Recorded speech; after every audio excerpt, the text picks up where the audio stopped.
Maintenant, alors qu'une menace de grève de 10 jours plane pour les employés d'entretien du réseau de transport de la capitale, on apprend que le syndicat réclame des hausses salariales de 30 sur 5 ans.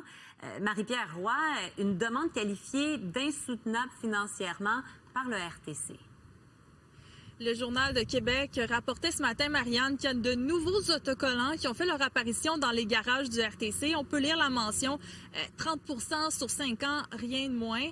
Eh bien, le RTC a convoqué les médias cet après-midi pour faire le point sur les négociations et parle d'une impasse qui est en cours.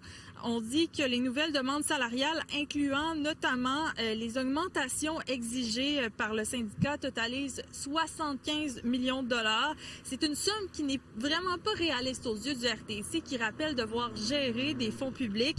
De son côté, le syndicat des salariés d'entretien a réagi par écrit et se dit insulté de la sortie de l'employeur cet après-midi et précise être justement en train de travailler sur leurs demandes. Le syndicat poursuit en disant que si on pouvait aussi travailler sur les enjeux soulevés par les travailleurs et les travailleuses, on serait capable de trouver des manières de faire des économies. Mais à la place, on préfère sortir dans les médias. C'est fâchant. Je vous invite, Marianne, à entendre la présidente du RTC à qui on a parlé cet après-midi. C'est insoutenable financièrement. De deux aussi également, ça dénoterait une iniquité profonde envers nos autres groupes syndicaux, envers nos autres employés. On a quand même 1800 employés au RTC. Le syndicat de l'entretien représente 363 employés.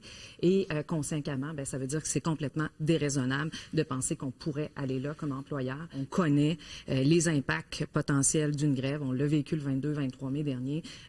On le déplore. Mais malheureusement, comme employeur, on doit s'assurer d'arriver à une entente viable qui soit bonne pour les deux parties.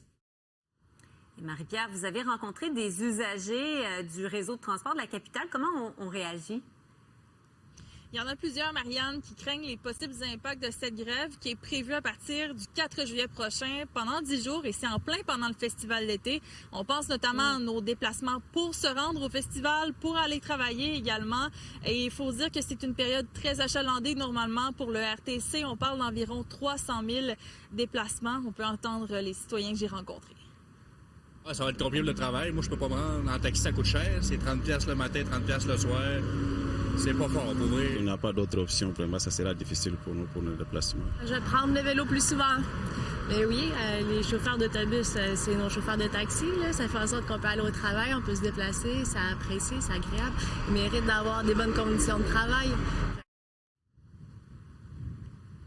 Alors, Marianne, les deux parties se poursuivent. On a encore de 5 à 8 séances de négociations prévues avant le déclenchement de cette possible grève là, qui est prévue le 4 juillet prochain, je le rappelle, pendant le festival d'été.